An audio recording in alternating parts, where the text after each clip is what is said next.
intaasi waxay ahayd daawadayaal qodobada warka ugu doorka roon markana warkii oo fidsan qaar ka mid ah waxgaradka odayaasha dhaqanka iyo salaadiinta ku sugan magaalada London ayaa shir jaraa'id ay qabteen waxa ay kaga warbixiyeen sida ay wax u yihiin kooxo ay sheegeen inay caadaysteen inay dadka dacaayado ka fidiyaan oo ay ku tilmaamaan waxyaabo qofka aanu ahayn arrintan ayaa ka dambeysay markii qaar ka mid ah dadka ku dhaqan magaalada London ay cambaareeyeen fal lagula kacay aqoonyahan ku sugan magaalada London kaasi oo la sheegay in si qalad ah waxyaabo aan habooneen loogu faafiyay isla markaana la geliyay internetka haddaba shirka jaraa'id ee ka dhacay magaalada London ayaa waxa uu u dhacay sidan arrin mujtamaca Soomaalida ku cusub taasoo ah injineer Maxamed Xaaji oo rag ay dagaal kala galeen xagga internetka warar been abuur ah lagaga faafiyay internetka arrintaas aan rabnaa inaan maanta jawaab ka bixino aniga qaasatan aad bay arrintaas ii taabatay sababtoo ah injineerka waxaan isnaqaanaa in badan laga soo bilaabo injineerka waxaan aqaanaa 1974 waxbaan isla soo baranay barbaarintiisii hore naqaanay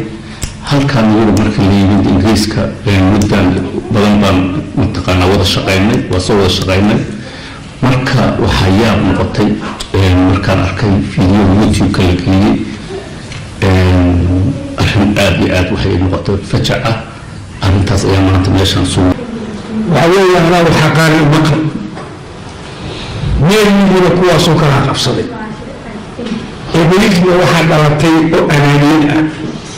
دينتي ورفرنقي إنجيلك ومن أب كأب يسوع يفهم من أهم كل شيء دين الإسلام كسني شافعي أقول له متعلم لك ضد لنا ولا يعمل إنه وحبرين وضرب في أكل تسني التطبيق من قوي لكن لك وحي كان جاهل كما عدوك وهذا علي منها انت تذكر أول رسول دوني واحد أبتي منك وهذا أنك هل تفضلنا انت ما حياه المصور كان ايام مصورك اللي ممكن تجيكرا افكر